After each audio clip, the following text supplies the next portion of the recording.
Parmenides, Cephalus. When we arrived in Athens from home in Clazomenae, we ran into Adamantus and Glaucon in the marketplace. Adamantus took me by the hand and said, "Welcome, Cephalus. If there is anything you want here that we can do for you, please tell us." "In fact, that's the very reason I'm here," I replied, "to ask a favor of you." "Tell us what you want," he said. And I replied, "Your half-brother on your mother's side, what was his name? I've forgotten. He would have been a child when I came here from Clazomenae to stay before, and that's a long time ago now. I think his father's name was Pyrilampes." "It was indeed," he said. "And his?" "Antiphon. But why do you ask?" "These men are fellow citizens of mine," I said, "keen philosophers, and they have heard that this Antiphon met many times with a friend of Zeno's called Pythodorus, and can recite from memory the discussion that Socrates and Zeno and Parmenides once had, since he heard it often from Pythodorus." "That's true," he said. "Well, we want to hear that discussion," I replied. "Nothing hard about that," he said. "When Antiphon was a young man, he practiced it to perfection. Although these days, just like the grandfather he's named for, he devotes most of his time to horses." "But if that's what's called for, let's go to his house. He left here to go home just a short time ago, but he lives close by in Melite." After this exchange we set off walking, and found Antiphon at home engaging a smith to work on a bit of some kind. When he had finished with the smith and his brothers told him why we were there, he recognized me from my earlier visit and greeted me. We asked him to go through the discussion, and he balked at first. It was, he said, a lot of work, but finally he narrated it in detail. Antiphon said that Pythodorus said that Zeno and Parmenides once came to the great Panathenaea. Parmenides was already quite venerable, very grey but of distinguished appearance, about 65 years old. Zeno was at that time close to 40, a tall, handsome man who had been, as rumour had it, the object of Parmenides' affections when he was a boy. Antiphon said that the two of them were staying with Pythodorus outside the city wall in the Potter's Quarter, and that Socrates had come there along with a number of others because they were eager to hear Zeno read his book, which he and Parmenides had just brought to Athens for the first time. Socrates was then quite young. Zeno was reading to them in person. Parmenides happened to be out. Very little remained to be read when Pythodorus, as he related it, came in, and with him Parmenides and Aristotle, the man who later became one of the 30.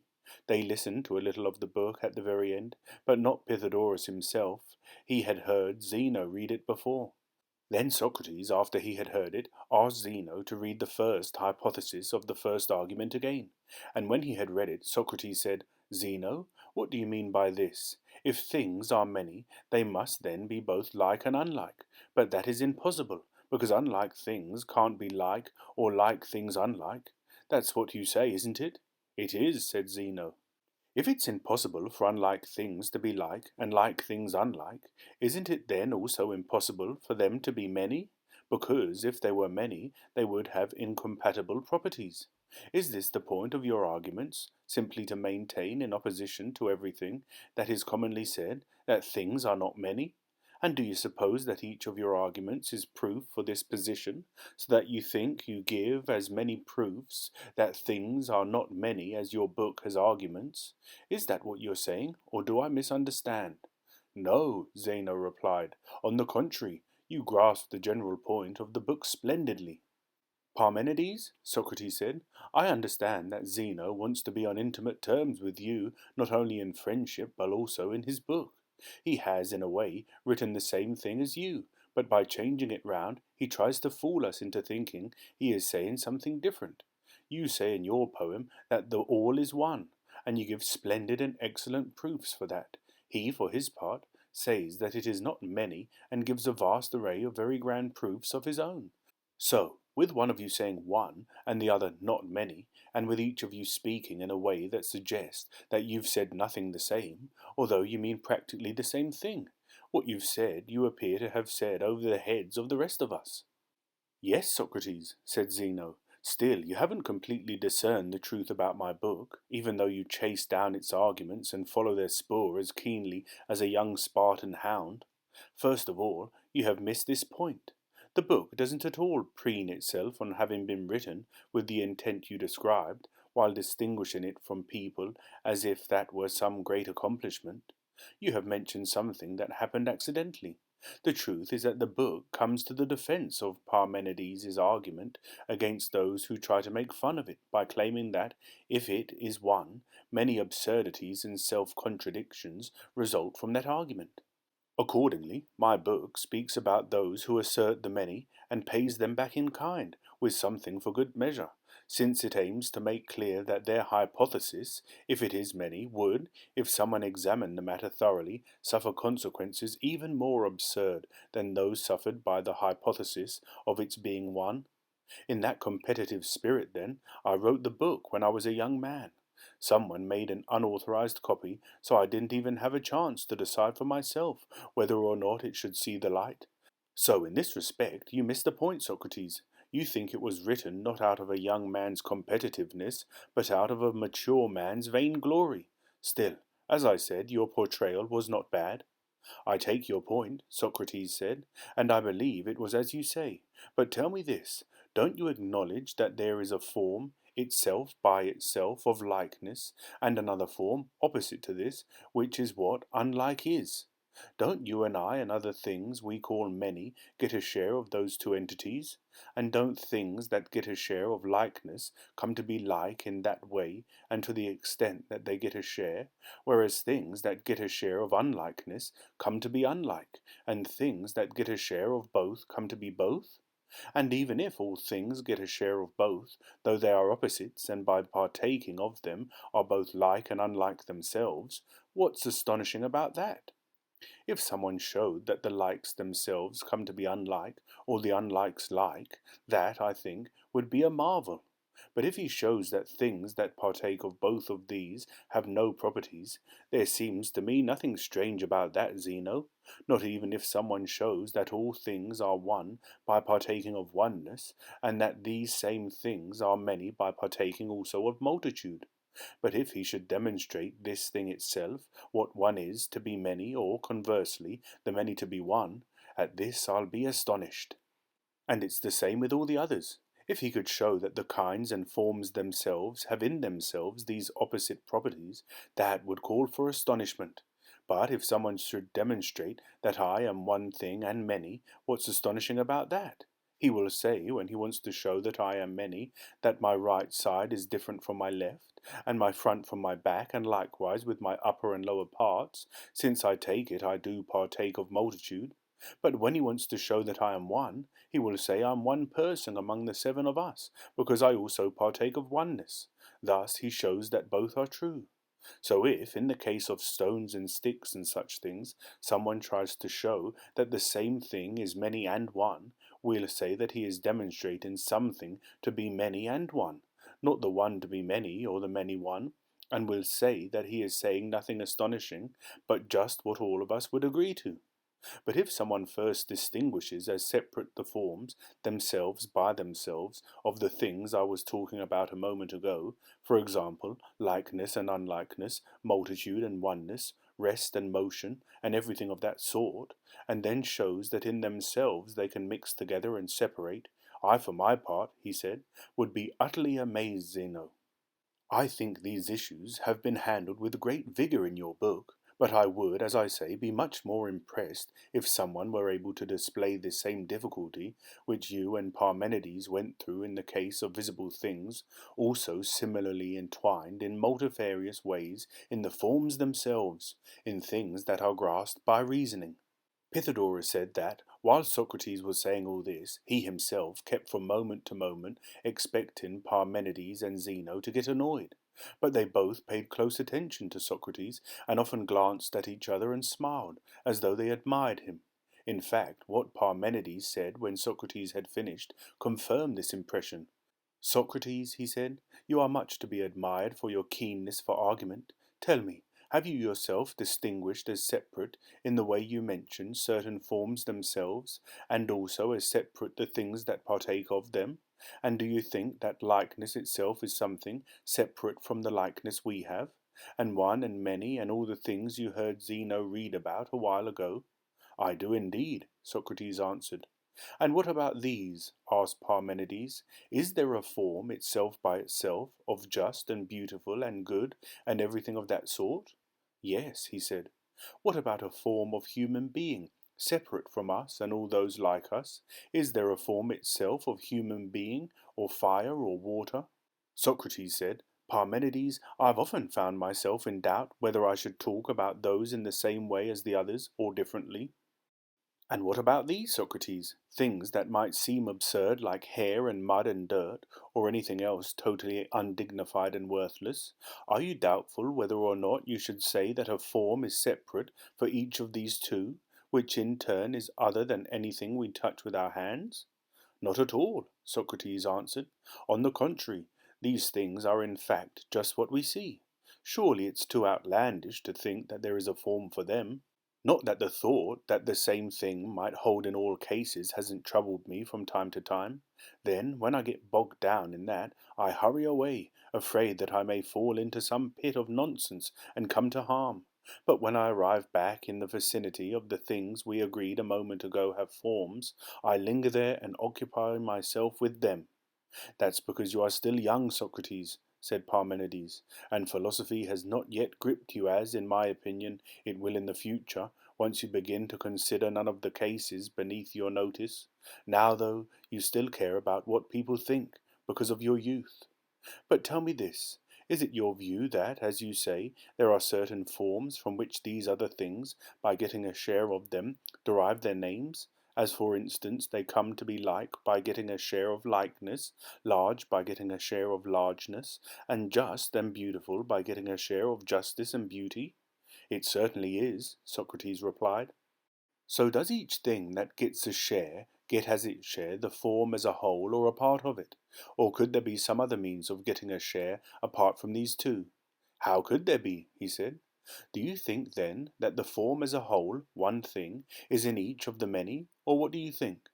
What's to prevent its being one, Parmenides? Said Socrates. So, being one and the same, it will be at the same time as a whole in things that are many and separate, and thus it would be separate from itself? No, it wouldn't, Socrates said, not if it's like one and the same day, that is, in many places at the same time, and is none the less not separate from itself. If it's like that, each of the forms might be at the same time one and the same in all. Socrates, he said, how neatly you make one and the same thing be in many places at the same time. It's as if you were to cover many people with a sail, and then say that one thing as a whole is over many. Or isn't that the sort of thing you mean to say? Perhaps, he replied. In that case, would the sail be as a whole over each person, or would a part of it be over one person, and another part over another? A part. So the forms themselves are divisible, Socrates, he said, and things that partake of them would partake of a part. No longer would a whole form, but only a part of it, be in each thing. It does appear that way. Then are you willing to say, Socrates, that our one form is really divided? Will it still be one? Not at all, he replied.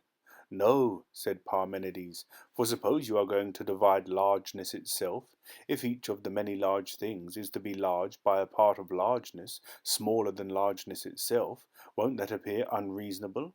It certainly will, he replied. What about this? Will each thing that has received a small part of the equal have something by which to be equal to anything, when its portion is less than the equal itself? That's impossible. Well, suppose one of us is going to have a part of the small. The small will be larger than that part of it, since the part is a part of it.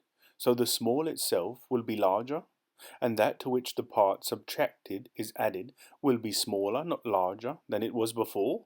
That surely couldn't happen, he said. Socrates, in what way, then, will the other things get a share of your forms, if they can do so neither by getting parts nor by getting wholes? By Zeus! Socrates exclaimed, it strikes me that's not at all easy to determine. And what do you think about the following? What's that? I suppose you think each form is one on the following ground. Whenever some number of things seem to you to be large, perhaps there seems to be some one character, the same as you look at them all, and from that you conclude that the large is one. That's true, he said. What about the large itself, and the other large things? If you look at them all in the same way with the mind's eye, again won't some one thing appear large, by which all these appear large? It seems so. So another form of largeness will make its appearance, which has emerged alongside largeness itself and the things that partake of it, and it in turn over all these, by which all of them will be large. Each of your forms will no longer be one, but unlimited in multitude. But Parmenides, maybe each of these forms is a thought, Socrates said, and properly occurs only in minds. In this way each of them might be one and no longer face the difficulties mentioned just now. What do you mean? He asked. Is each of the thoughts one, but a thought of nothing? No, that's impossible, he said. Of something rather? Yes. Of something that is, or of something that is not? Of something that is. Isn't it of some one thing, which that thought thinks is over all the instances, being some one character? Yes.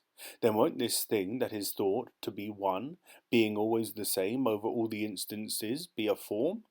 That too appears necessary. And what about this? Said Parmenides. Given your claim that other things partake of forms, won't you necessarily think either that each thing is composed of thoughts, and all things think, or that, although they are thoughts, they are unthinking? That isn't reasonable either, Parmenides, he said. No, what appears most likely to me is this. These forms are like patterns set in nature, and other things resemble them and are likenesses, and this partaking of the forms is, for the other things, simply being modelled on them. If something resembles the form, he said, can that form not be like what has been modelled on it, to the extent that the thing has been made like it? Or is there any way for something like to be like what is not like it? There is not. And isn't there a compelling necessity for that which is to partake of the same one form as what is like it? There is. But if like things are like by partaking of something, won't that be the form itself? Undoubtedly. Therefore nothing can be like the form, nor can the form be like anything else. Otherwise, alongside the form, another form will always make its appearance, and if that form is like anything, yet another, and if the form proves to be like what partakes of it, a fresh form will never cease emerging. That's very true. So other things don't get a share of the forms by likeness. We must seek some other means by which they get a share. So it seems. Then do you see, Socrates, he said, how great the difficulty is if one marks things off as forms themselves by themselves? Quite clearly. I assure you, he said, that you do not yet, if I may put it so, have an inkling of how great the difficulty is if you are going to posit one form in each case every time you make a distinction among things. How so? He asked. There are many other reasons, Parmenides said, but the main one is this. Suppose someone were to say that if the forms are such as we claim they must be, they cannot even be known. If anyone should raise that objection, you wouldn't be able to show him that he is wrong, unless the objector happened to be widely experienced and not ungifted, and consented to pay attention while in your effort to show him you dealt with many distant considerations. Otherwise the person who insists that they are necessarily unknowable would remain unconvinced.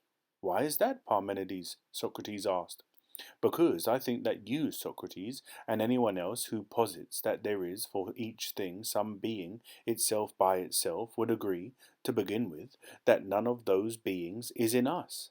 Yes, how could it still be itself by itself? Replied Socrates. Very good, said Parmenides. And so all the characters that are what they are in relation to each other have their being in relation to themselves, but not in relation to things that belong to us.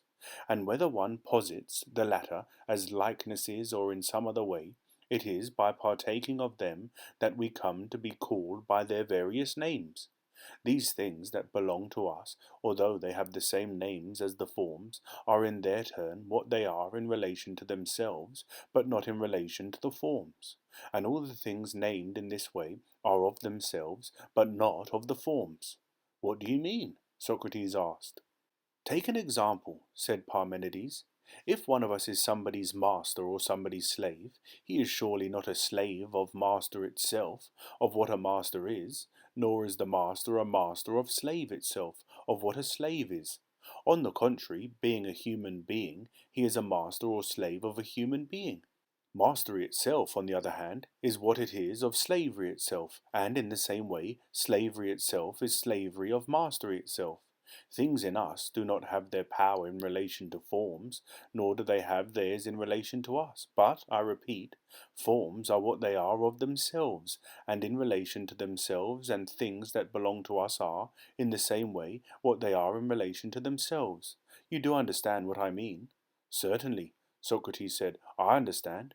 So too, he said, knowledge itself. What knowledge is would be knowledge of that truth itself, which is what truth is. Certainly. Furthermore, each particular knowledge, what it is, would be knowledge of some particular thing, of what that thing is. Isn't that so? Yes. But wouldn't knowledge that belongs to us be of the truth that belongs to our world? And wouldn't it follow that each particular knowledge that belongs to us is in turn knowledge of some particular thing in our world? Necessarily. But, as you agree, we neither have the forms themselves, nor can they belong to us. Yes, you're quite right. And surely the kinds themselves, what each of them is, are known by the form of knowledge itself? Yes. The very thing that we don't have? No, we don't. So none of the forms is known by us, because we don't partake of knowledge itself. It seems not. Then the beautiful itself, what it is, cannot be known by us, nor can the good, nor indeed can any of the other things we take to be characters themselves. It looks that way. Here's something even more shocking than that. What's that? Surely you would say that if in fact there is knowledge, a kind itself, it is much more precise than is knowledge that belongs to us, and the same goes for beauty and all the others. Yes. Well, whatever else partakes of knowledge itself, wouldn't you say that God, more than anyone else, has this most precise knowledge? Necessarily. Tell me, will God, having knowledge itself, then be able to know things that belong to our world? Yes, why not? Because we have agreed, Socrates, Parmenides said, that those forms do not have their power in relation to things in our world, and things in our world do not have theirs in relation to forms, but that things in each group have their power in relation to themselves. Yes, we did agree on that. Well then, if this most precise mastery and this most precise knowledge belong to the divine, the gods' mastery could never master us, nor could their knowledge know us or anything that belongs to us. No, just as we do not govern them by our governance, and know nothing of the divine by our knowledge, so they in their turn are, for the same reason, neither our masters nor, being gods, do they know human affairs. If God is to be stripped of knowledge, he said, our argument may be getting too bizarre. And yet, Socrates, said Parmenides, the forms inevitably involve these objections and a host of others besides. If there are those characters for things, and a person is to mark off each form as something itself, as a result, whoever hears about them is doubtful and objects that they do not exist, and that even if they do, they must, by strict necessity, be unknowable to human nature. And in saying this, he seems to have a point, and, as we said, he is extraordinarily hard to win over. Only a very gifted man can come to know that for each thing there is some kind, a being itself by itself, but only a prodigy more remarkable still will discover that and be able to teach someone else who has sifted all these difficulties thoroughly and critically for himself. I agree with you, Parmenides, Socrates said. That's very much what I think too. Yet, on the other hand, Socrates, said Parmenides, if someone, having an eye on all the difficulties we have just brought up and others of the same sort, won't allow that there are forms for things and won't mark off a form for each one, he won't have anywhere to turn his thought, since he doesn't allow that for each thing there is a character that is always the same. In this way he will destroy the power of dialectic entirely, but I think you are only too well aware of that. What you say is true, Socrates said. What then will you do about philosophy? Where will you turn, while these difficulties remain unresolved? I don't think I have anything clearly in view, at least not at present. Socrates, that's because you are trying to mark off something beautiful and just and good and each one of the forms too soon, he said, before you have been properly trained. I noticed that the other day too, as I listened to you conversing with Aristotle here. The impulse you bring to argument is noble and divine, make no mistake about it. But while you are still young, put your back into it and get more training through something people think useless, what the crowd call idle talk. Otherwise the truth will escape you. What manner of training is that, Parmenides? He asked. The manner is just what you heard from Zeno, he said, except I was also impressed by something you had to say to him. You didn't allow him to remain among visible things and observe their wandering between opposites. You asked him to observe it instead, among those things that one might above all grasp by means of reason and might think to be forms. I did that, he said, because I think that here among visible things it's not at all hard to show that things are both like and unlike and anything else you please. And you are quite right, he said, but you must do the following in addition to that. If you want to be trained more thoroughly, you must not only hypothesize if each thing is and examine the consequences of that hypothesis, you must also hypothesize if that same thing is not. What do you mean? He asked. If you like, said Parmenides, take as an example this hypothesis that Zeno entertained. If many are, what must the consequences be both for the many themselves in relation to themselves and in relation to the one, and for the one in relation to itself and in relation to the many? And in turn, on the hypothesis, if many are not, you must again examine what the consequences will be for the one and for the many in relation to themselves and in relation to each other. And again, in turn, if you hypothesize if likeness is or if it is not, you must examine what the consequences will be on each hypothesis, both for the things hypothesized themselves and for the others, both in relation to themselves and in relation to each other. And the same method applies to unlike, to motion, to rest, to generation and destruction, and to being itself and not being. And, in a word, concerning whatever you might ever hypothesize as being or as not being, or as having any other property, you must examine the consequences for the thing you hypothesize in relation to itself and in relation to each one of the others, whichever you select, and in relation to several of them and to all of them in the same way. And, in turn, you must examine the others, both in relation to themselves and in relation to whatever other thing you select on each occasion, whether what you hypothesize as being or as not being. All this you must do if, after completing your training, you are to achieve a full view of the truth. Scarcely manageable, Parmenides, this task you describe. And besides, I don't quite understand, he said. To help me understand more fully, why don't you hypothesize something and go through the exercise for yourself? For a man of my age, that's a big assignment, Socrates, he said. Well then, said Socrates, you, Zeno, why don't you go through it for us? And Antiphon said that Zeno laughed and said, Let's beg Parmenides to do it himself, Socrates. What he's proposing won't be easy, I'm afraid. Or don't you recognize what a big assignment it is? Indeed, if there were more of us here, it wouldn't be right to ask him. It's not fitting, especially for a man of his age to engage in such a discussion in front of a crowd. Ordinary people don't know that without his comprehensive and circuitous treatment we cannot hit upon the truth and gain insight. And so, Parmenides, I join with Socrates in begging you, so that I too may become your pupil again after all this time.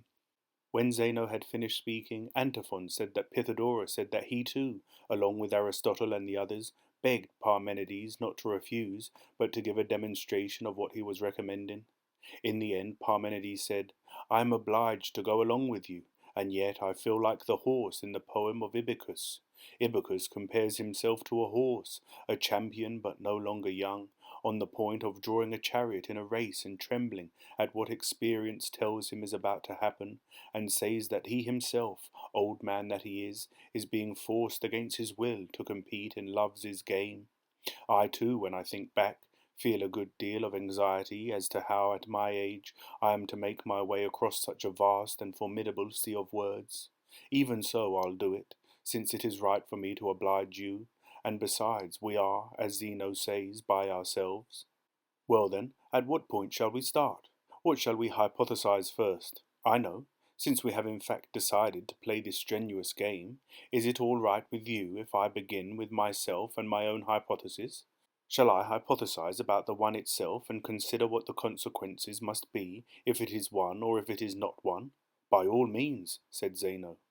Then who will answer my questions? He asked. The youngest, surely, for he would give the least trouble and would be the most likely to say what he thinks. At the same time, his answer would allow me a breathing space. I'm ready to play this role for you, Parmenides, Aristotle said, because you mean me when you say the youngest. Ask away. You can count on me to answer. Very good, he said. If it is one, the one would not be many, would it? No, how could it? Then there cannot be a part of it, nor can it be a whole. Why? A part is surely part of a whole. Yes. But what is the whole? Wouldn't that from which no part is missing be a whole? Certainly. In both cases, then, the one would be composed of parts, both if it is a whole and if it has parts. Necessarily. So in both cases the one would thus be many rather than one. True. Yet it must not be many but one. It must. Therefore, if the one is to be one, it will neither be a whole nor have parts. No, it won't. Well then, if it doesn't have a part, it could have neither a beginning nor an end, nor a middle, for those would in fact be parts of it. That's right. Furthermore, end and beginning are limits of each thing. Doubtless. So the one is unlimited if it has neither beginning nor end. Unlimited. So it is also with shape, for it partakes of neither round nor straight. How so? Round is surely that whose extremities are equidistant in every direction from the middle. Yes. Furthermore, straight is that whose middle stands in the way of the two extremities. Just so. So the one would have parts and be many if it partook of either a straight or a curved shape. Of course. Therefore it is neither straight nor curved, since in fact it doesn't have parts. That's right. Furthermore, being like that, it would be nowhere, because it could be neither in another nor in itself. How is that? If it were in another, it would surely be contained all around by the thing it was in, and would touch it in many places with many parts. But since it is one and without parts, and does not partake of circularity, it cannot possibly touch in many places all around. It can't.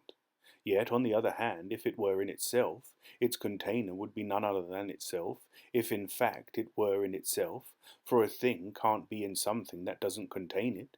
No, it can't. So the container itself would be one thing, and the thing contains something else, since the same thing will not, as a whole at any rate, undergo and do both at once. And in that case the one would be no longer one, but two. Yes, you're quite right. Therefore the one is not anywhere, if it is neither in itself nor in another. It isn't. Then consider whether, since it is, as we have said, it can be at rest or in motion. Yes, why not? Because if it moves, it would either move spatially or be altered, since these are the only motions. Yes. But the one surely can't be altered from itself and still be one. It can't. Then it doesn't move by alteration, at least. Apparently not. But by moving spatially? Perhaps. And if the one moves spatially, it surely would either spin in a circle in the same location, or change from one place to another. Necessarily. Well then, if it spins in a circle, it must be poised on its middle and have other parts of itself that move round the middle. But how will a thing that has nothing to do with middle or parts manage to be moved in a circle round its middle? Not at all. But by changing places, does it come to be here at one time, there at another, and move in this way, if in fact it moves at all? Wasn't it shown that it cannot be anywhere in anything? Yes. Then is it not even more impossible for it to come to be? I don't see why.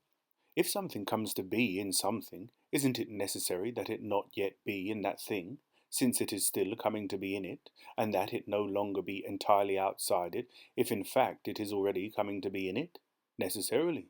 So if anything is to undergo this, only that which has parts could do so, because some of it would already be in that thing, while some, at the same time, would be outside.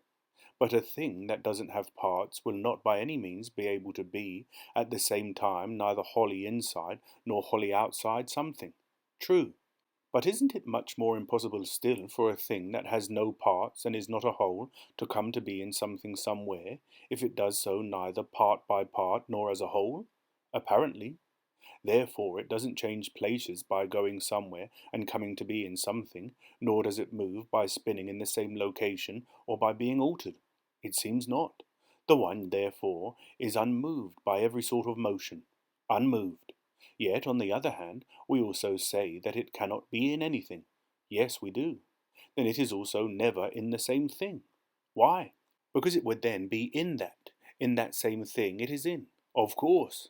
But it was impossible for it to be either in itself or in another. Yes, you're quite right. So the one is never in the same thing. It seems not. But what is never in the same thing neither enjoys repose nor is at rest. No, it cannot. Therefore the one, as it seems, is neither at rest nor in motion. It certainly does appear not. Furthermore, it won't be the same as another thing or itself, nor again could it be different from itself or another thing. Why is that? If it were different from itself, it would surely be different from one, and would not be one. True. On the other hand, if it were the same as another, it would be that thing, and not itself. So in this way too, it would not be just what it is, one, but would be different from one. Yes, you're quite right. Therefore it won't be the same as another or different from itself. No, it won't. And it won't be different from another as long as it is one, for it is not proper to one to be different from something, but proper to different from another alone, and to nothing else. That's right. Therefore it won't be different by being one, or do you think it will? No, indeed. Yet if it isn't different by being one, it will not be so by itself, and if it isn't so by itself, it will not itself be so. And if it is itself in no way different, it will be different from nothing. That's right. Nor will it be the same as itself. Why not? The nature of the one is not, of course, also that of the same. Why? Because it is not the case that, whenever a thing comes to be the same as something, it comes to be one. But why? If it comes to be the same as the many, it must come to be many, not one. True. But if the one and the same in no way differ, whenever something came to be the same, it would always come to be one. And whenever it came to be one, it would always come to be the same. Certainly. Therefore, if the one is to be the same as itself, it won't be one with itself, and thus it will be one and not one. But this surely is impossible. Therefore the one can't be either different from another or the same as itself. It can't.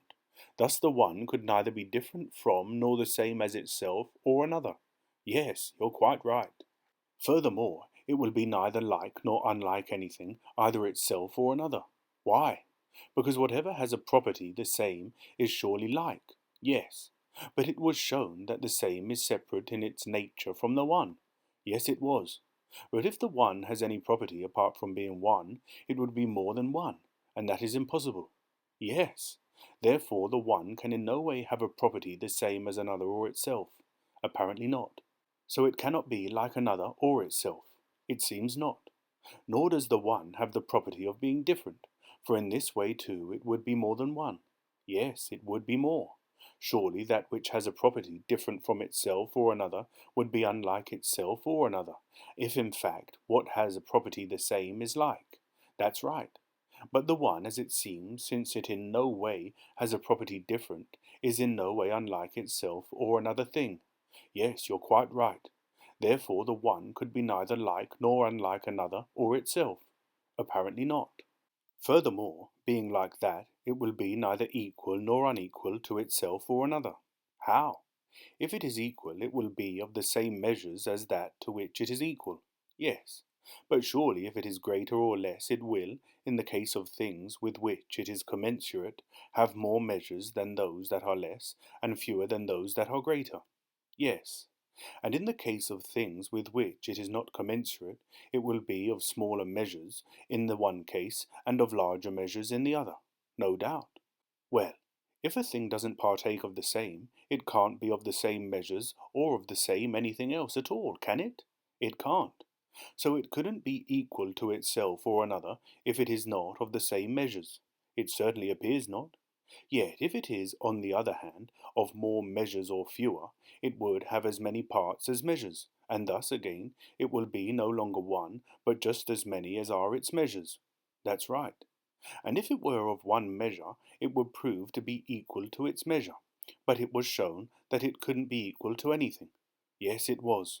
Therefore, since it doesn't partake of one measure or many or few, and since it doesn't partake of the same at all, it will, as it seems, never be equal to itself or another, nor again will it be greater or less than itself or another. That's absolutely so. What about this? Do you think that the one can be older or younger than, or the same age as anything? Yes, why not? Because if it is the same age as itself or another, it will surely partake of likeness and of equality of time, of which, likeness and equality, we said the one has no share. Yes, we did say that. And we also said that it does not partake of unlikeness and inequality. Of course. Then, being like that, how will it be able to be older or younger than or the same age as anything? In no way. Therefore the one could not be younger or older than or the same age as itself or another. Apparently not. So if it is like that, the one could not even be in time at all, could it? Or isn't it necessary, if something is in time, that it always come to be older than itself? Necessarily. Isn't the older always older than a younger? To be sure. Therefore, that which comes to be older than itself comes to be, at the same time, younger than itself, if in fact it is to have something it comes to be older than. What do you mean? I mean this. There is no need for a thing to come to be different from a thing that is already different. It must, rather, already be different from what is already different, have come to be different from what has come to be different, and be going to be different from what is going to be different.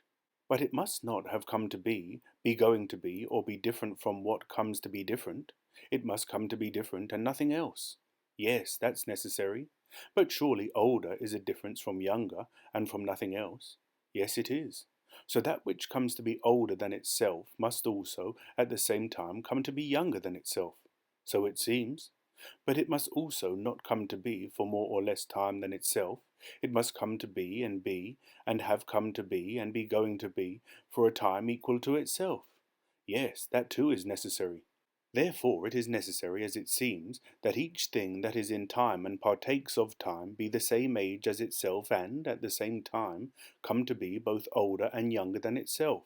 It looks that way, but the one surely had no share of any of that. No, it didn't. Therefore it has no share of time, nor is it in any time. It certainly isn't, as the argument proves. Now, don't you think that was and has come to be and was coming to be signify partaking of time past? By all means. And again that will be and will be coming to be signify partaking of time hereafter? Yes. And that is and comes to be signify partaking of time now present? Of course. Therefore, if the one partakes of no time at all, it is not the case that it has at one time come to be, was coming to be, or was, or has now come to be, comes to be, or is, or will hereafter come to be, will be coming to be, or will be. Very true. Could something partake of being except in one of those ways? It couldn't. Therefore the one in no way partakes of being. It seems not. Therefore the one in no way is. Apparently not. Therefore neither is it in such a way as to be one, because it would then by being and partaking of being be. But, as it seems, the one neither is one nor is, if we are obliged to trust this argument. It looks that way. If something is not, could anything belong to this thing that is not, or be of it? How could it? Therefore no name belongs to it, nor is there any account or any knowledge of perception or opinion of it.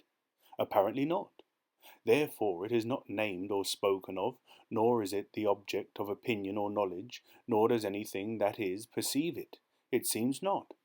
Is it possible that these things are so for the one? I certainly don't think so. Do you want to return to the hypothesis from the beginning, in the hope that another kind of result may come to light as we go back over it? I do indeed.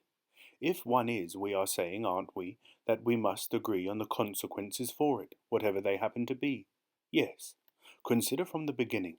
If one is, can it be, but not partake of being? It cannot. So there would also be the being of the one, and that is not the same as the one. For if it were, it couldn't be the being of the one, nor could the one partake of it. On the contrary, saying that one is would be like saying that one is one.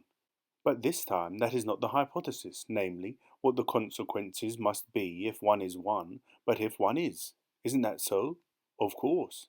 Is that because is signifies something other than one? Necessarily.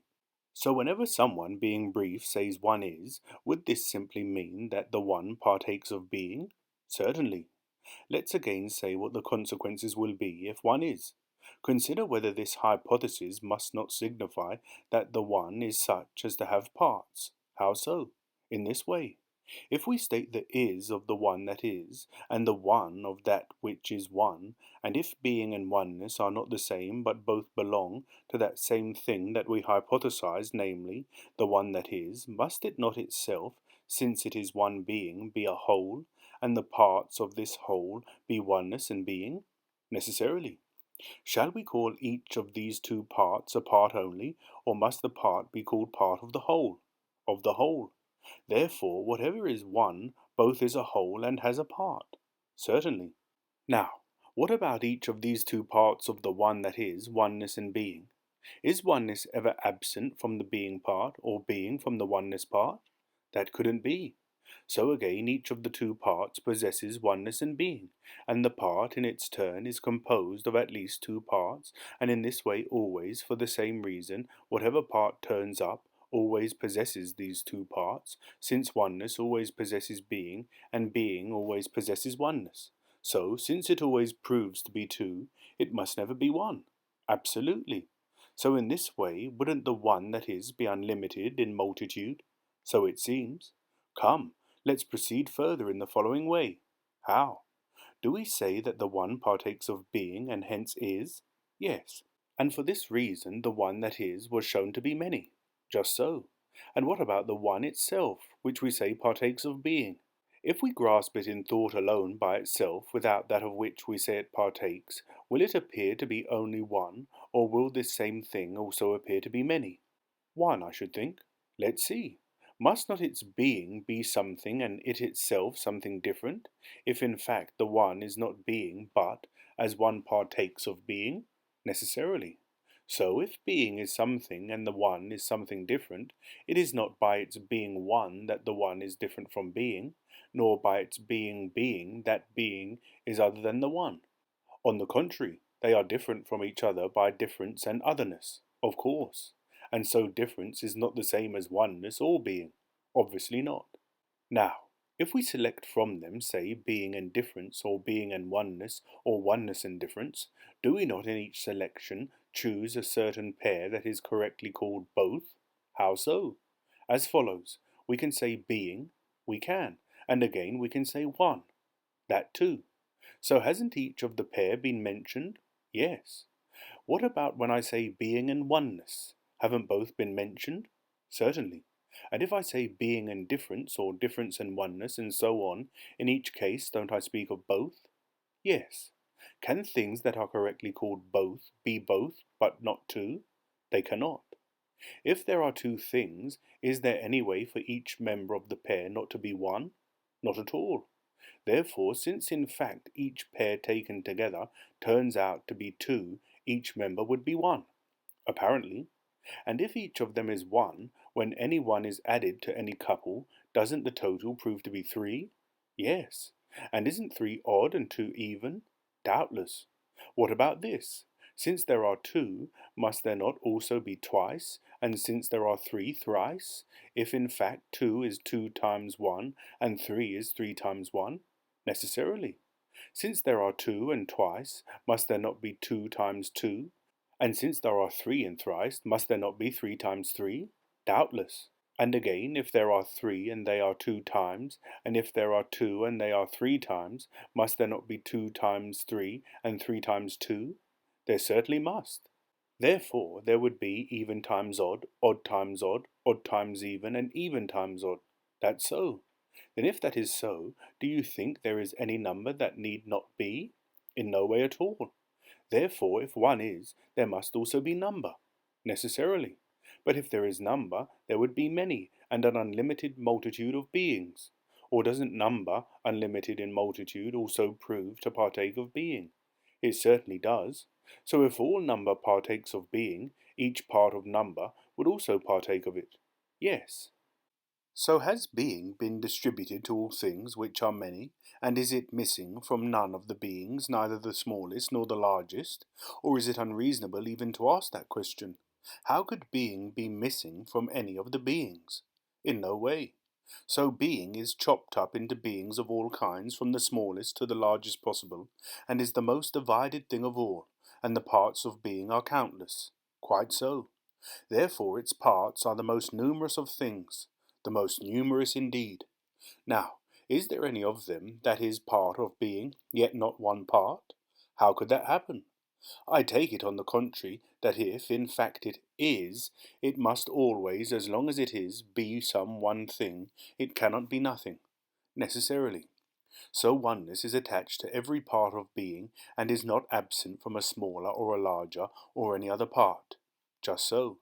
So, being one, is it as a whole in many places at the same time? Look at this carefully. I am, and I see that it's impossible. Therefore, as divided, if in fact not as a whole, for surely it will be present to all the parts of being at the same time only as divided. Yes. Furthermore, a divided thing certainly must be as numerous as its parts, necessarily. So we were not speaking truly just now when we said that being had been distributed into the most numerous parts. It is not distributed into more parts than oneness, but, as it seems, into parts equal to oneness, since neither is being absent from oneness, nor is oneness absent from being. On the contrary, being too, they are always equal throughout all things. It appears absolutely so. Therefore, the one itself, chopped up by being, is many and unlimited in multitude. Apparently. So not only is it the case that the one being is many, but also the one itself, completely distributed by being, must be many. Absolutely. Furthermore, because the parts are parts of a whole, the one, as the whole, would be limited. Or aren't the parts contained by the whole? Necessarily. But surely that which contains would be a limit. Doubtless. So the one that is surely both one and many, a whole and parts, and limited and unlimited in multitude. Apparently. So, since in fact it is limited, does it not also have extremities? Necessarily.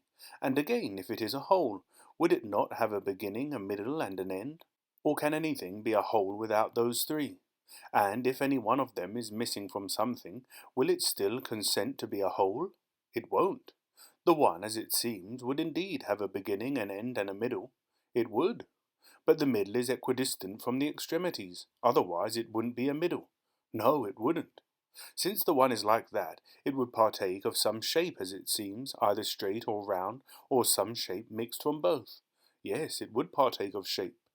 Since it is so, won't it be both in itself and in another? How so?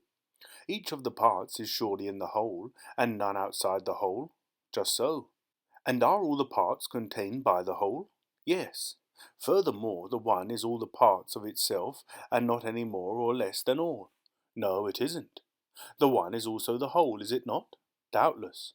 So if all its parts are actually in a whole, and the one is both all the parts and the whole itself, and all the parts are contained by the whole, the one would be contained by the one, and thus the one itself would, then, be in itself. Apparently. Yet, on the other hand, the whole is not in the parts, either in all or in some one. For if it were in all, it would also have to be in one, because if it were not in some one, it certainly could not be in all.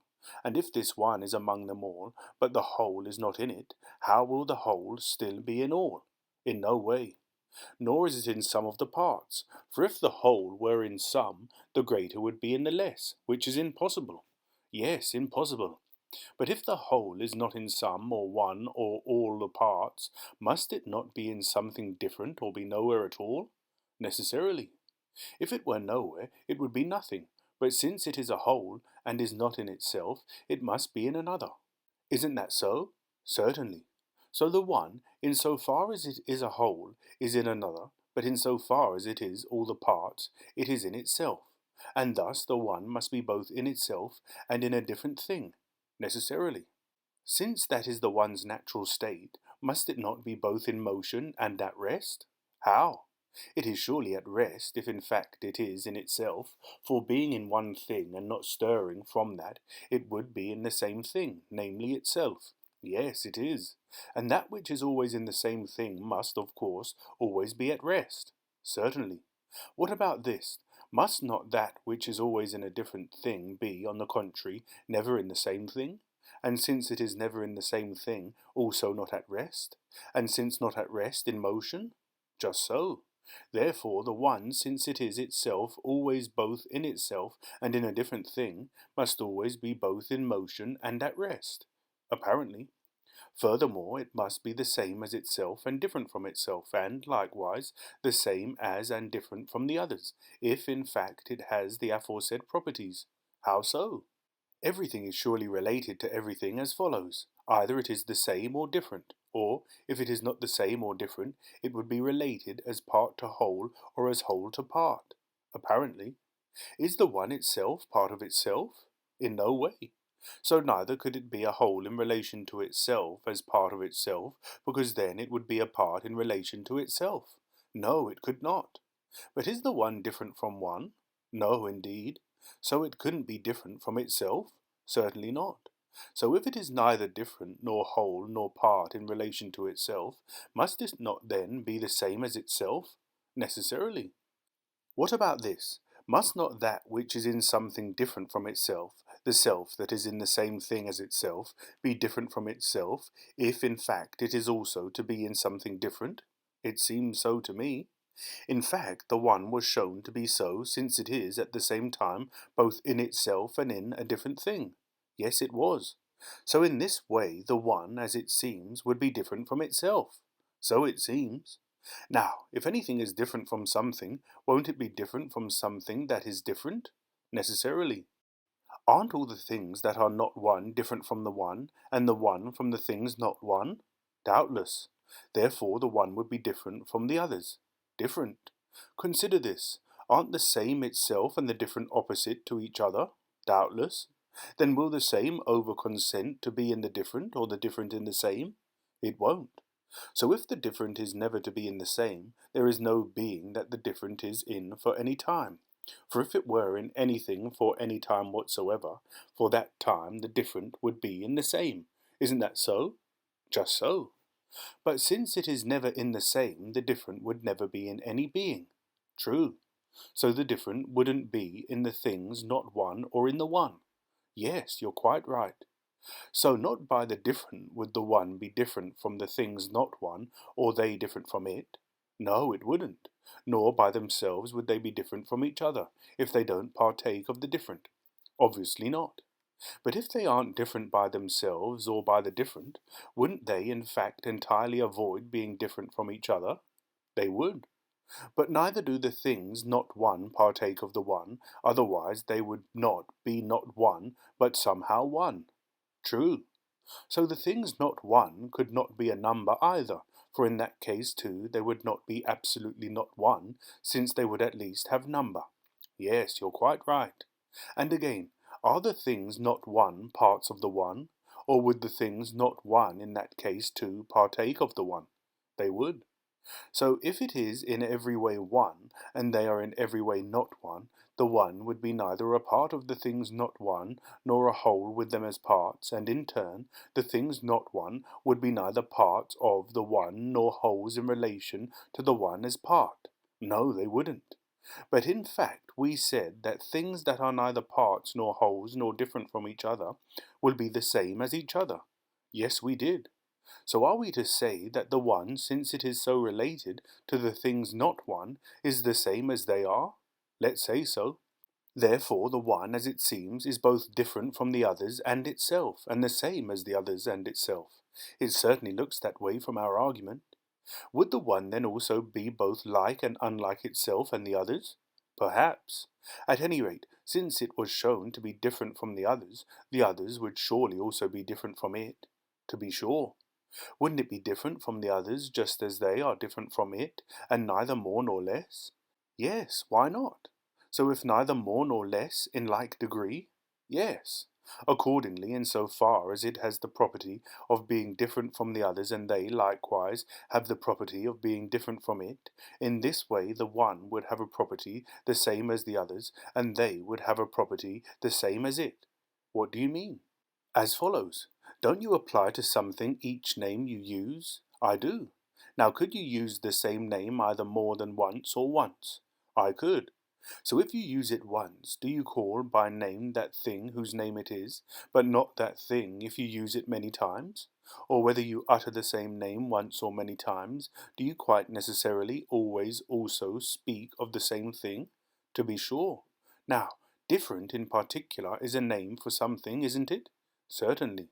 So when you utter it, whether once or many times, you don't apply it to another thing or name something other than that thing whose name it is, necessarily. Whenever we say the others are different from the one and the one is different from the others, although we use different twice, we don't apply it to another nature, but always to that nature whose name it is. Of course. So insofar as the one is different from the others, and the others from the one, on the basis of having the property difference itself, the one would have a property not other, but the same as the others. And that which has a property the same is surely like, isn't it? Yes. Indeed, insofar as the one has the property of being different from the others, owing to that property itself, it would be altogether like them all, because it is altogether different from them all. So it seems. Yet, on the other hand, the like is opposite to the unlike. Yes. Isn't the different also opposite to the same? That too. But this was shown as well, that the one is the same as the others. Yes, it was. And being the same as the others is the property opposite to being different from the others. Certainly. Insofar as the one is different, it was shown to be like. Yes. So insofar as it is the same, it will be unlike, owing to the property opposite to that which makes it like. And surely the different made it like. Yes. So the same will make it unlike, otherwise it won't be opposite to the different. So it seems. Therefore the one will be like and unlike the others, insofar as it is different, like, and insofar as it is the same, unlike. Yes, it admits of this argument too, as it seems. It also admits of the following. What is that? Insofar as it has a property the same, it has a property that is not of another kind, and if it has a property that is not of another kind, it is not unlike, and if not unlike, it is like. But insofar as it has a property other, it has a property that is of another kind, and if it has a property that is of another kind, it is unlike. That's true. So because the one is the same as the others, and because it is different, on both grounds and either, it would be both like and unlike the others. Certainly. So in the same way, it will be like and unlike itself as well, since in fact it was shown to be both different from itself and the same as itself, on both grounds and either. Won't it be shown to be both like and unlike itself? Necessarily. And what about this? Consider the question whether the one touches or does not touch itself and the others. Very well. Surely the one was shown to be in itself as a whole. That's right. Isn't the one also in the others? Yes. Then in so far as it is in the others, it would touch the others, but in so far as it is in itself, it would be kept from touching the others, and being in itself would touch itself. Apparently. Thus the one would touch itself and the others. It would. And again, in this way, must not everything that is to touch something lie next to that which it is to touch, occupying the position adjacent to that occupied by what it touches? Necessarily. So too, the one, if it is to touch itself, must lie directly adjacent to itself, occupying a place next to that in which it itself is. Yes, it must. Now, if the one were two, it could do that and turn out to be in two places at the same time. But won't it refuse as long as it is one? Yes, you're quite right. So the same necessity that keeps the one from being two keeps it from touching itself. The same. But it won't touch the others either. Why? Because we say that which is to touch must, while being separate, be next to that which it is to touch, and there must be no third thing between them. True. So there must be at least two things if there is to be contact. There must. But if to the two items a third is added in a row, they themselves will be three, their contact two. Yes. And thus, whenever one item is added, one contact is also added, and it follows that the contacts are always fewer by one than the multitude of the numbers. For in regard to the number being greater than the contacts, every later number exceeds all the contacts by an amount equal to that by which the first two exceeded their contacts, since thereafter one is added to the number and, at the same time, one contact to the contacts. That's right.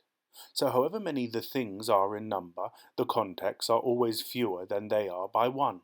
True. But if there is only one and not two, there could not be contact. Obviously not. Certainly the things other than the one, we say, are not one and do not partake of it, if in fact they are other. No, they don't. So number is not in the others if one is not in them. Obviously not. So the others are neither one nor two, nor do they have a name of any other number. No. So the one alone is one, and there could not be two. Apparently not. So there is no contact since there aren't two items. There isn't.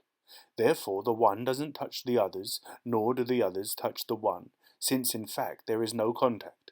Yes, you are quite right. Thus, to sum up, the one both touches and does not touch the others and itself. So it seems.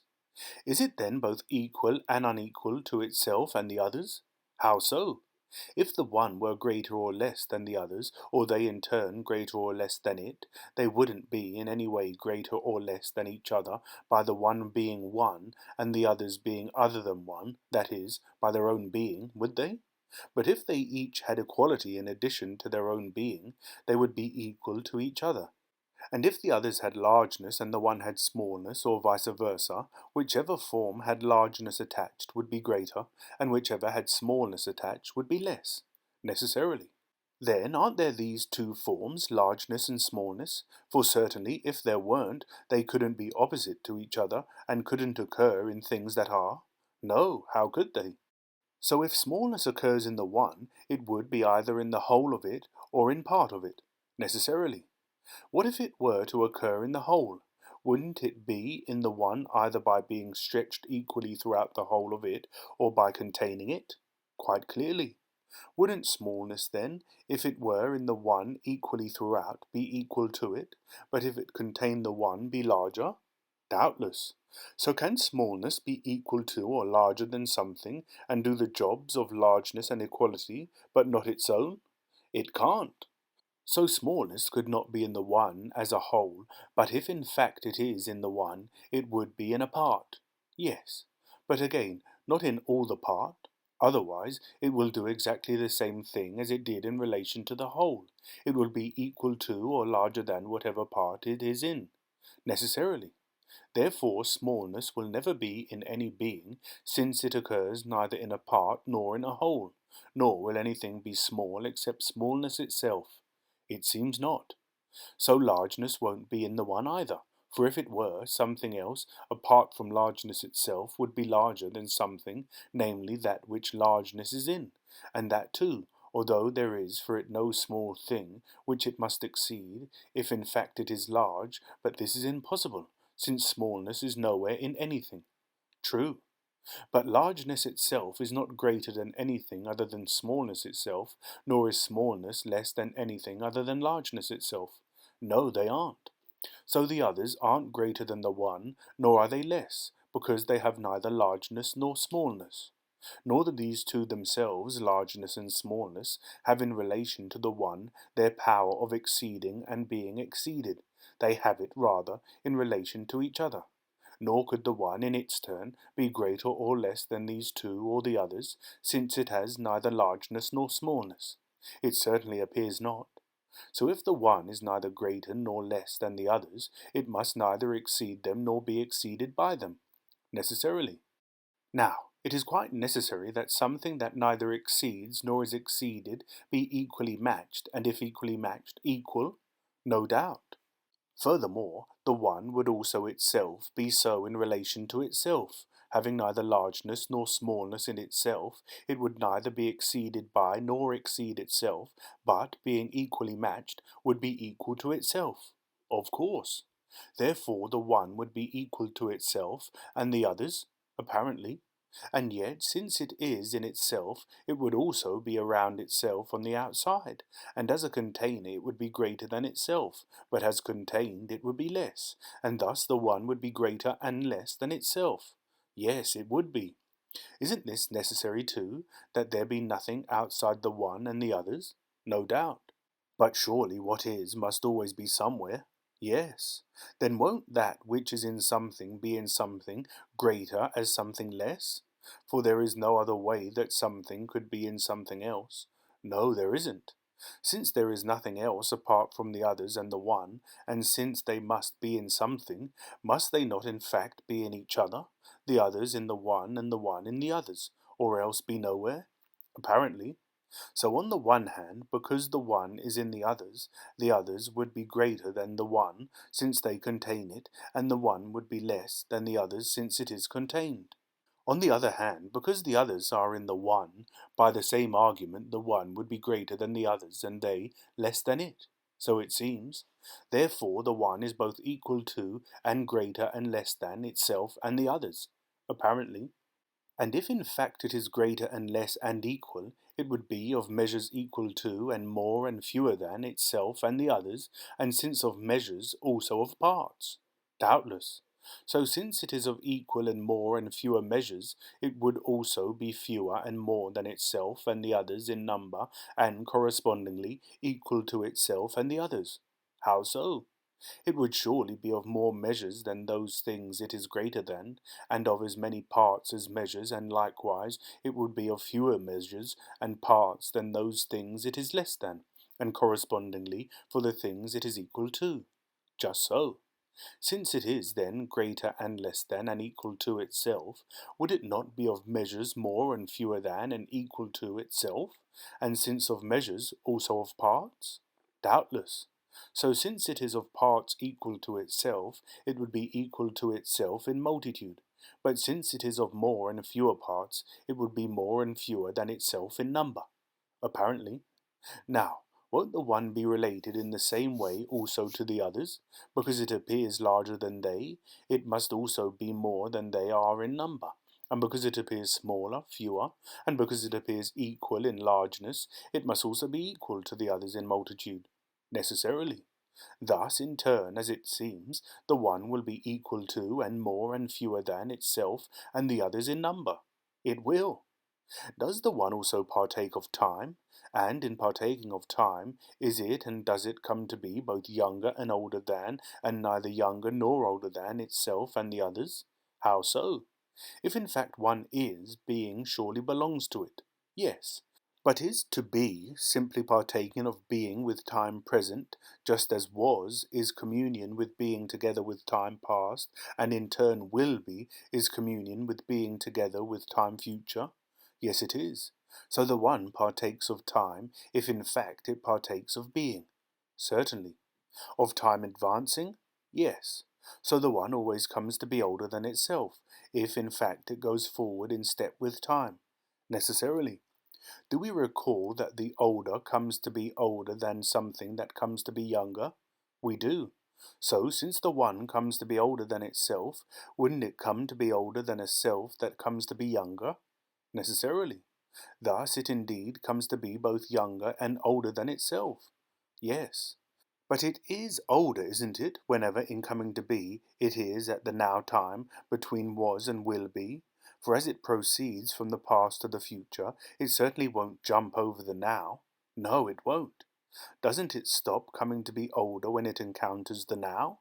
It doesn't come to be, but is then already older, isn't it? For if it were going forward, it could never be grasped by the now. A thing going forward is able to lay hold of both the now and the later, releasing the now and reaching for the later, while coming to be between the two, the later and the now. True. But if nothing that comes to be can sidestep the now, whenever a thing is at this point, it always stops its coming to be, and then is whatever it may have come to be, apparently. So too the one. Whenever in coming to be older, it encounters the now, it stops its coming to be, and is then older. Of course. So it also is older than that very thing it was coming to be older than. And wasn't it coming to be older than itself? Yes. And the older is older than a younger? It is. So the one is then also younger than itself, whenever in its coming to be older it encounters the now, necessarily. Yet the now is always present to the one throughout its being, for the one always is now, whenever it is, no doubt. Therefore the one always both is and comes to be older and younger than itself. So it seems. Is it or does it come to be for more time than itself or an equal time? An equal. But if it comes to be or is for an equal time, it is the same age, doubtless. And that which is the same age is neither older nor younger. No, it isn't. So the one, since it comes to be and is for an equal time to itself, neither is nor comes to be younger or older than itself. I think not. And again, what of the others? I can't say. This much surely you can say. Things other than the one, if in fact they are different things, and not a different thing, are more than one. A different thing would be one, but different things are more than one, and would have multitude. Yes, they would. And, being a multitude, they would partake of a greater number than one. Doubtless. Now, shall we say in connection with number that things that are more or things that are less come to be and have come to be earlier? Things that are less. So the least thing first, and this is the one. Isn't that so? Yes. So of all the things that have number, the one has come to be first. And the others, too, all have number, if in fact they are others and not another. Yes, they do. But that which has come to be first, I take it, has come to be earlier, and the others later, and things that have come to be later are younger than what has come to be earlier. Thus the others would be younger than the one, and the one older than they. Yes, it would. What about the following? Could the one have come to be in a way contrary to its own nature, or is that impossible? Impossible. Yet the one was shown to have parts, and if parts, a beginning, an end, and a middle. Yes. Well, in the case of all things, the one itself and each of the others, doesn't a beginning come to be first, and after the beginning, all the others up to the end? To be sure. Furthermore, we shall say that all these others are parts of some one whole, but that it itself has come to be one and whole at the same time as the end. Yes, we shall. An end, I take it, comes to be last, and the one naturally comes to be at the same time as it.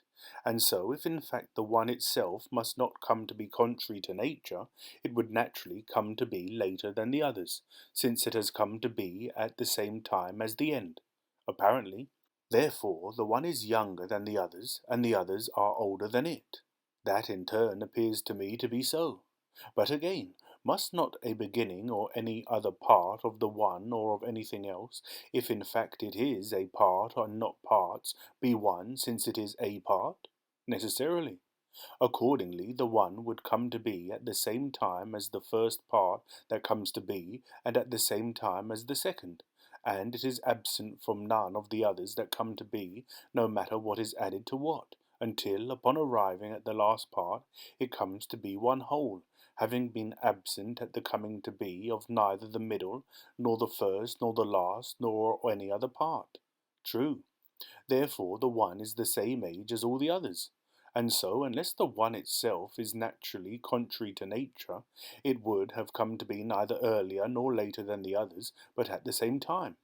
And according to this argument, the one would be neither older nor younger than the others, nor the others older or younger than it. But according to our previous argument, it was both older and younger than they, and likewise they were both older and younger than it. Of course. That's how it is and has come to be. But what about its coming to be both older and younger, and neither older nor younger than the others, and they than it? Is the case with coming to be just as it is with being, or is it different? I can't say. But I can say this much at least, if something is indeed older than another thing, it could not come to be still older by an amount greater than the original difference in age, nor in turn could the younger come to be still younger, for equals added to unequals in time or anything else at all always make them differ by an amount equal to that by which they differed at first, no doubt. So what is older or younger could never come to be older or younger than what is older or younger, if in fact they always differ in age by an equal amount. On the contrary, something is and has come to be older, and something younger, but they do not come to be so. True.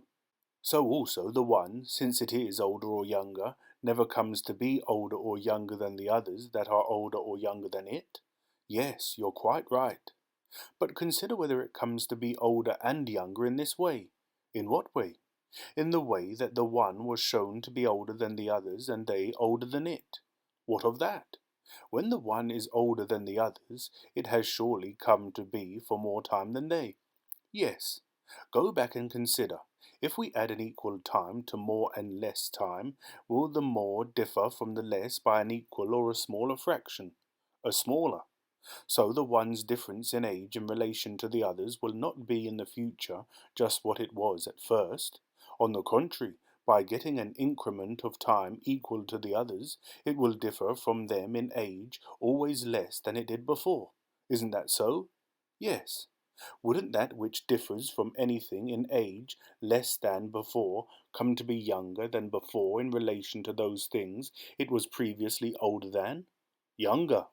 And if the one comes to be younger, don't those others in turn come to be older than before in relation to it? Certainly.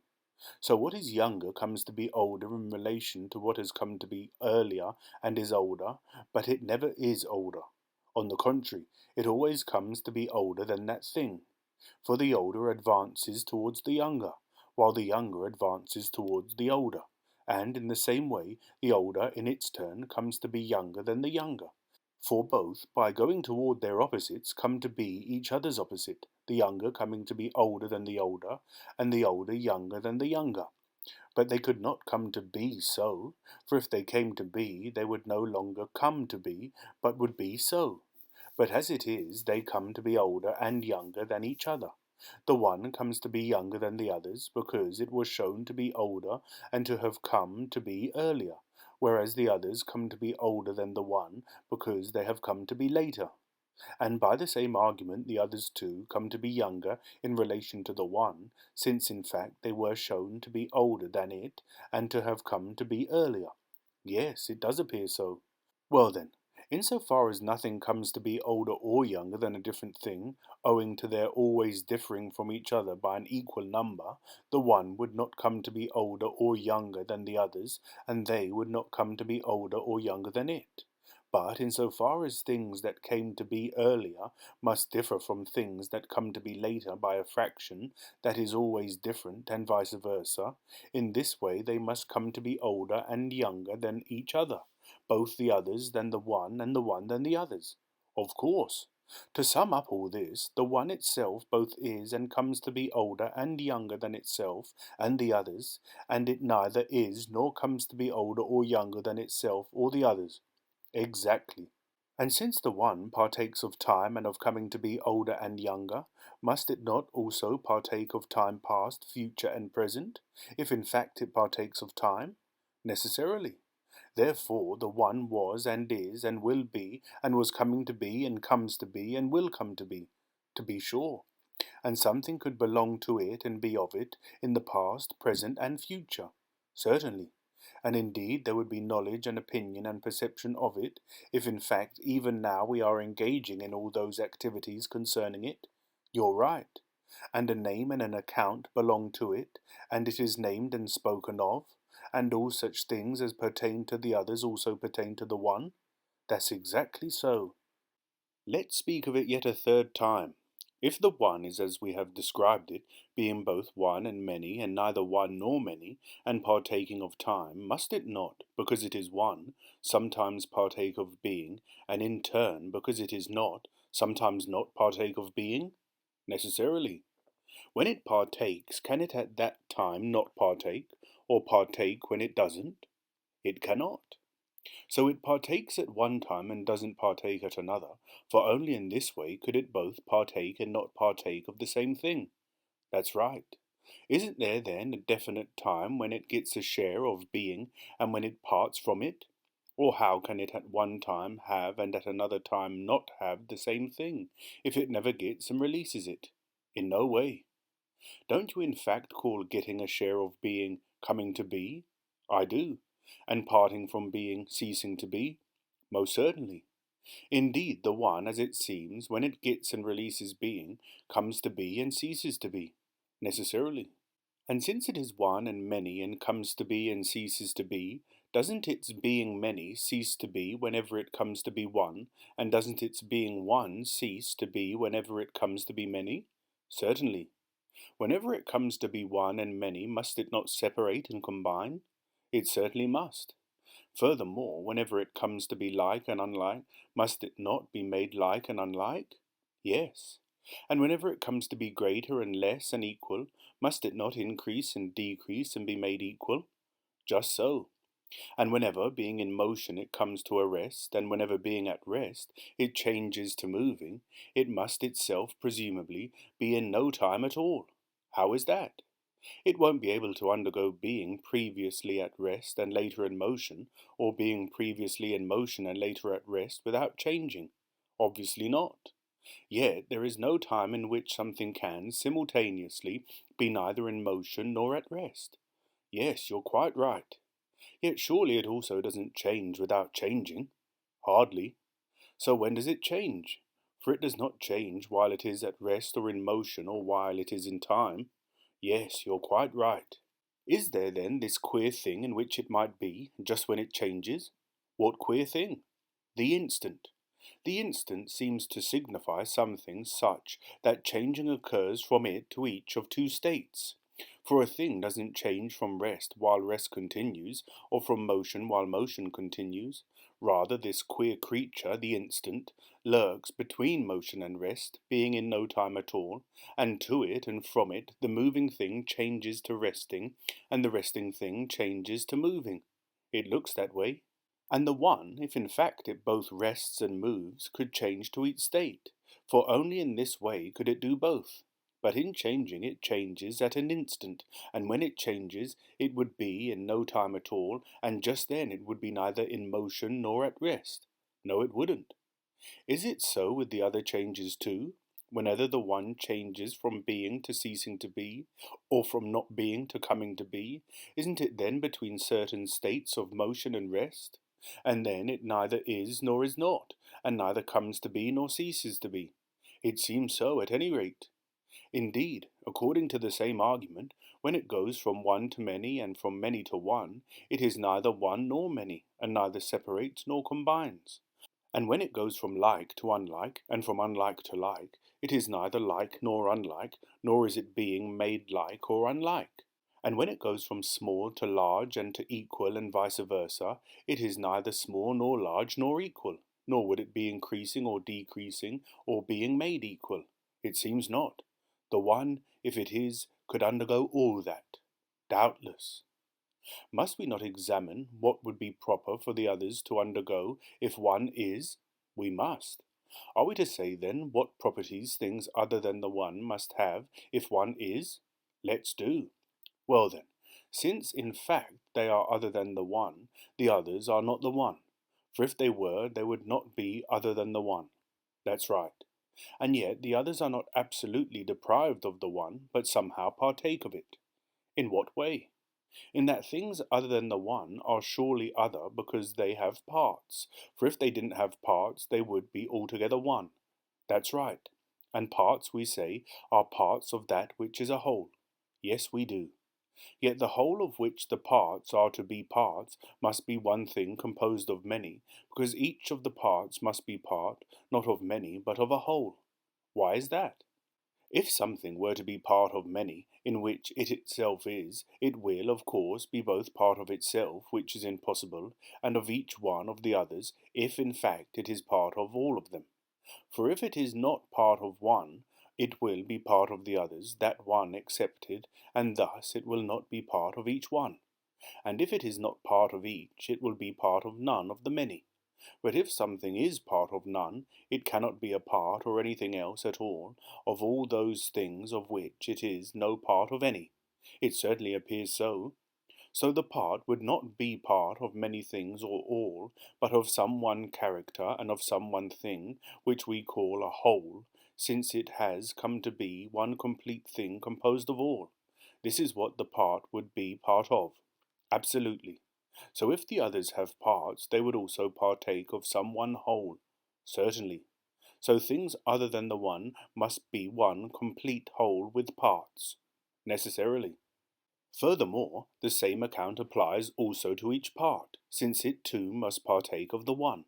For if each of them is a part, each, of course, signifies that it is one thing, detached from the others and being by itself, if, in fact, it is to be each. That's right. But clearly it would partake of the one while being something other than the one. Otherwise, it wouldn't partake, but would itself be one. But as it is surely impossible for anything except the one itself to be one. Impossible.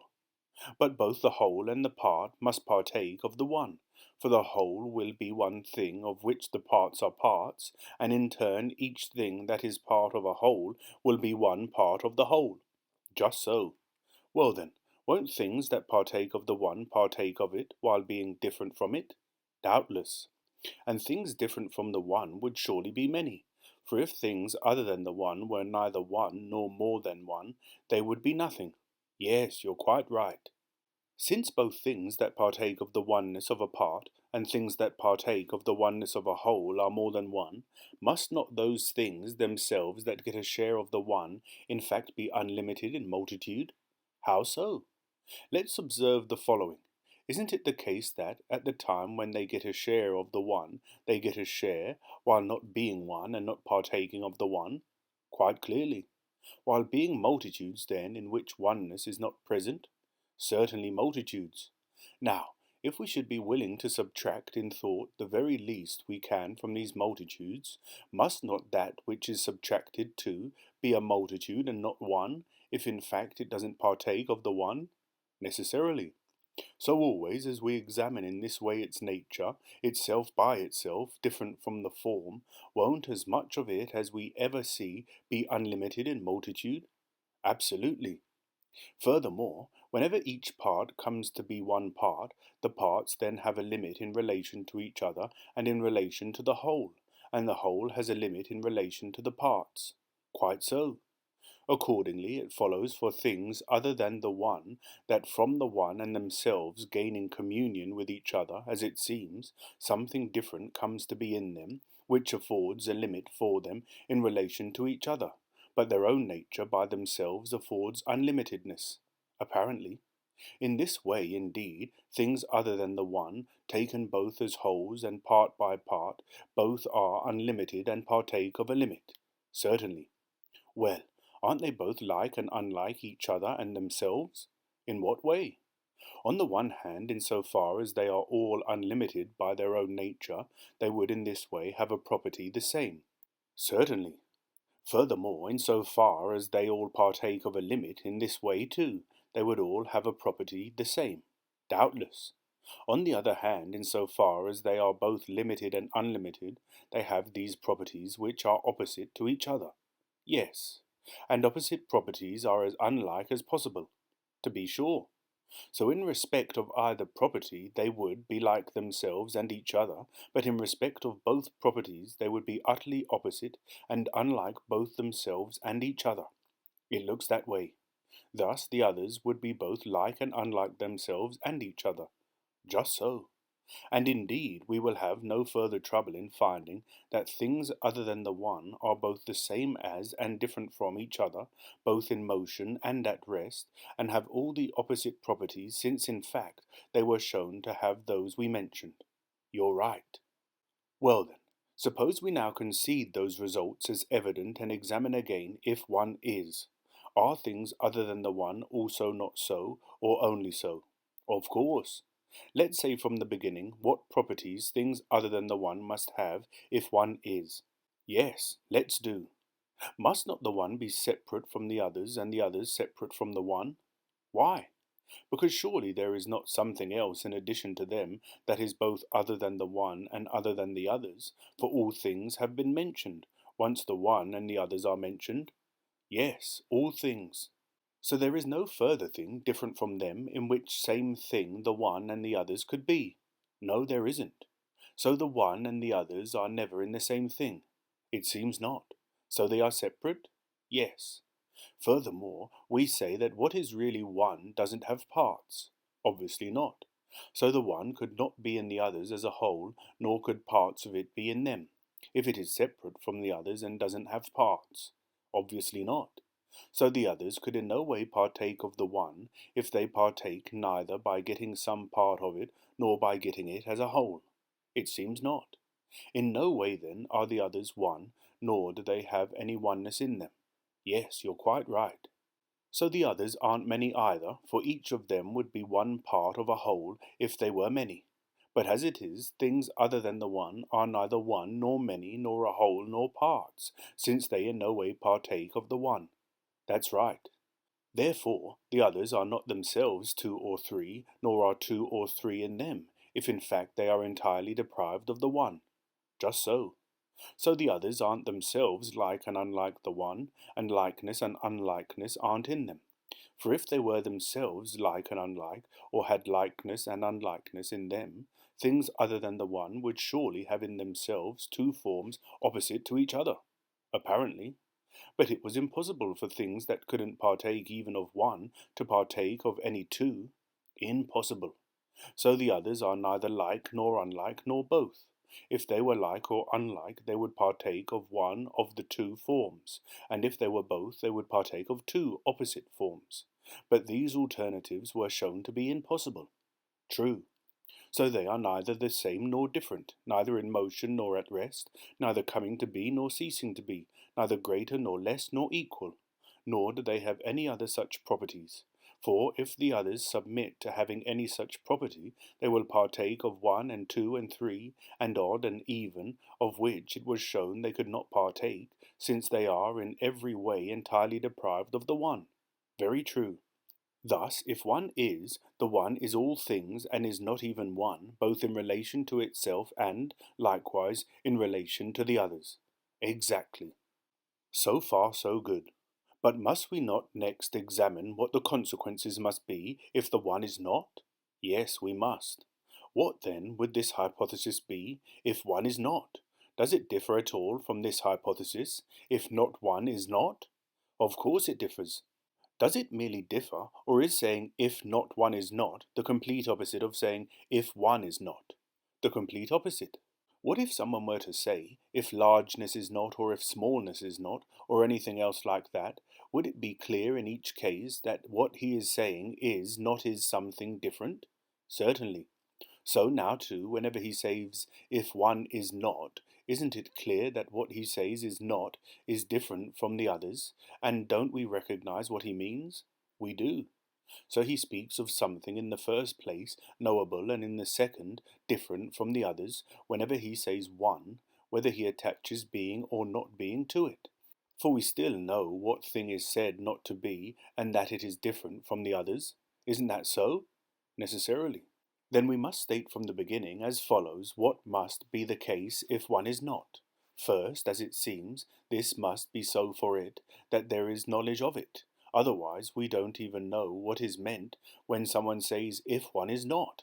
True. And it must be the case that the others are different from it, or else it isn't said to be different from them. Certainly. Therefore, difference in kind pertains to it in addition to knowledge, for someone doesn't speak of the difference in kind of the others when he says that the one is different from the others, but of that thing's difference in kind. Apparently. Furthermore, the one that is not partakes of that and of something, this, to this, these, and so on, for the one could not be mentioned, nor could things be different from the one, nor could anything belong to it, or be of it, nor could it be said to be anything, unless it had a share of something and the rest. That's right. The one can't be, if in fact it is not, but nothing prevents it from partaking of many things. Indeed, it's even necessary if in fact it's that one and not another that is not. If, however, neither the one nor that is not to be, but the account is about something else, we shouldn't even utter a sound. But if that one and not another is posited not to be, it must have a share of that, and of many other things. Quite certainly. So it has unlikeness too in relation to the others. For things other than the one, since they are different, would also be different in kind. Yes. And aren't things different in kind, other in kind? Doubtless. Aren't things other in kind unlike? Unlike, certainly. Well then, If in fact they are unlike the one, clearly things unlike would be unlike and unlike. Clearly. So the one would also have unlikeness in relation to which the others are unlike it. So it seems. But then, if it has unlikeness to the others, must it not have likeness to itself? How so? If the one has unlikeness to one, the argument would surely not be about something of the same kind as the one, nor would the hypothesis be about one, but about something other than the one. Certainly. But it must not be. No, indeed. Therefore the one must have likeness of itself to itself. It must. Furthermore, it is not equal to the others either, for if it were equal, it would then be both and be like them in respect of equality. But those are both impossible, if in fact one is not. Impossible. Since it is not equal to the others, must not the others too be not equal to it? Necessarily. Aren't things that are not equal unequal? Yes. And aren't things unequal unequal to something unequal? Doubtless. So the one partakes also of inequality in relation to which the others are unequal to it. It does. But largeness and smallness are constitutive of inequality. Yes, they are. So do largeness and smallness too belong to this one? It looks that way. Yet largeness and smallness always stand apart from each other. Certainly. So there is always something between them? There is. Then can you mention anything between them other than equality? No, just that. Therefore, whatever has largeness and smallness also has equality, since it is between them. Apparently, the one, if it is not, would have, as it seems, a share of equality, largeness and smallness. So it seems. Furthermore, it must also somehow partake of being. How is that? It must be in the state we describe, for if it is not so, we wouldn't speak truly when we say that the one is not. But if we do speak truly, it is clear that we say things that are. Isn't that so? It is indeed so. And since we claim to speak truly, we must claim also to speak of things that are. Necessarily. Therefore, as it seems, the one is a not being. For if it is not to be a not being, but is somehow to give up its being in relation to not being, it will straightway be a being. Absolutely. So if it is not to be, it must have being and not being as a bond in regard to its not being, just as, in like manner, what is must have not being what is not, in order that it, in its turn, may completely be. This is how what is would most of all be, and what is not would not be. On the one hand, by what is, if it is completely to be, partaking of being in regard to being a being, and of not being in regard to being a not being, and, on the other hand, by what is not, if in its turn what is not is completely not to be, partaking of not being in regard to not being, and not being and of being in regard to being a non-being. Very true. Accordingly, since in fact what is has a share of not being, and what is not has a share of being, so too, the one, since it is not, must have a share of being in regard to its non-being. Necessarily. Then the one, if it is not, appears also to have being. Apparently. And of course not being, if in fact it is not? Doubtless. Can something that is in some state not be so, without changing from that state? It cannot. So everything of the sort we've described, which is both so and not so, signifies a change. Doubtless. And a change is a motion, or what shall we call it? A motion. Now, wasn't the one shown both to be and not to be? Yes. Therefore it appears both to be so and not so. So it seems. Therefore the one that is not has been shown also to move, since in fact it has been shown to change from being to not being. It looks that way. Yet, on the other hand, if it is nowhere among the things that are, as it isn't, if in fact it is not, it couldn't travel from one place to another. Obviously not. So it couldn't move by switching place. No, it couldn't. Nor could it rotate in the same thing, because it nowhere touches the same thing. For that which is the same is a being, and what is not cannot be in anything that is. No, it can't. Therefore the one, if it is not, would be unable to rotate in that in which it is not. Yes, you're quite right. And surely the one isn't altered from itself either, whether as something that is or as something that is not. For the argument would no longer be about the one, but about something else, if in fact the one were altered from itself. That's right. But if it isn't altered and doesn't rotate in the same thing or switch place, could it still move somehow? Obviously not. Yet what is unmoved must enjoy repose, and what reposes must be at rest. Necessarily. Therefore the one, as it seems, since it is not, is both at rest and in motion. So it seems. Furthermore, if in fact it moves, it certainly must be altered, for however something is moved, by just so much it is no longer in the same state as it was, but in a different state. Just so. Then because it moves, the one is also altered. Yes, and yet because it in no way moves, it could in no way be altered. No, it couldn't. So insofar as the one, that is, not moves, it is altered, but insofar as it doesn't move, it is not altered. No, it isn't. Therefore the one, if it is not, is both altered and not altered. Apparently. Must not that which is altered come to be different from what it was before, and cease to be in its previous state, and must not that which is not altered neither come to be nor cease to be? Necessarily. Therefore also the one, if it is not, comes to be and ceases to be if it is altered, and does not come to be or cease to be if it is not altered.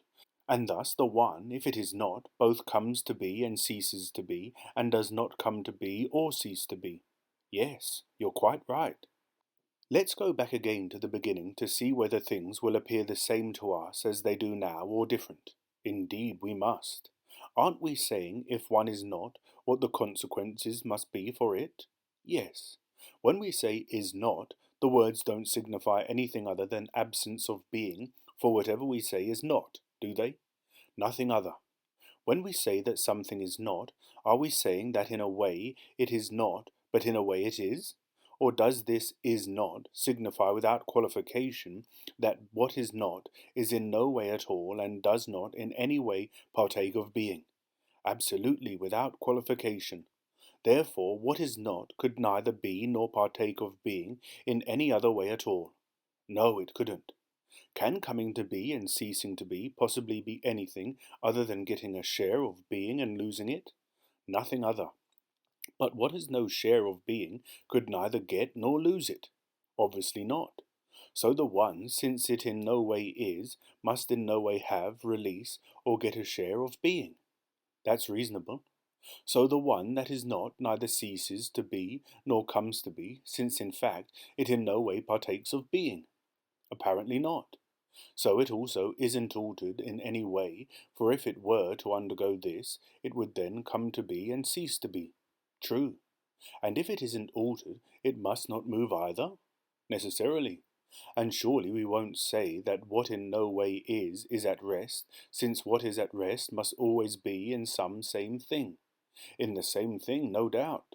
Thus, let's say that what is not is, in turn, never at rest or in motion. Yes, you're quite right. But in fact, nothing that is belongs to it, for then, by partaking of that, it would partake of being. Clearly. So neither largeness nor smallness nor equality belongs to it. No, they don't. Furthermore, it would have neither likeness nor difference in kind in relation to itself or in relation to the others. Apparently not. What about this? Can the others be related to it, if, necessarily, nothing belongs to it? They can't. So the others are neither like nor unlike it, and they are neither the same as nor different from it. No, they aren't. And again, will of that to that, something, this, of another, to another, or time past, hereafter, or now, or knowledge, opinion, perception, an account, a name, or anything else that be applicable to what is not? It will not. Thus one, since it is not in any state at all. At any rate, it certainly seems to be in no state at all. Let's go on and say what properties the others must have if one is not. Yes, let's do. They must surely be other, for if they weren't even other, we wouldn't be talking about the others. Just so. But if the argument is about the others are different. Or don't you apply the names other and different to the same thing? I do. And surely we say that the different is different from a different thing, and the other is other than another thing. Yes. So the others too, if they are to be other, have something they will be other than, necessarily. What would it be then? For they won't be other than the one, if it is indeed not. No, they won't. So they are other than each other, since that alternative remains for them, or else to be other than nothing. That's right. So they each are other than each other as multitudes, for they couldn't be so as ones, if one is not. But each mass of them, as it seems, is unlimited in multitude. And if you take what seems to be smallest in an instant, just as in a dream, instead of seeming to be one, it appears many, and instead of very small, immense in relation to the bits chopped from it. That's quite right. The others would be other than each other as masses of this sort, if they are other, and if one is not. Quite so. Well then, won't there be many masses, each appearing but not being one, if in fact one is not to be? Just so. And there will seem to be a number of them, if in fact each seems to be one, although being many? Certainly. And among them some appear even and some odd, although not really being so, if in fact one is not to be? Yes, you're quite right. Furthermore, a smallest too, we say, will seem to be among them, but this appears many and large in relation to each of its many, because they are small. Doubtless.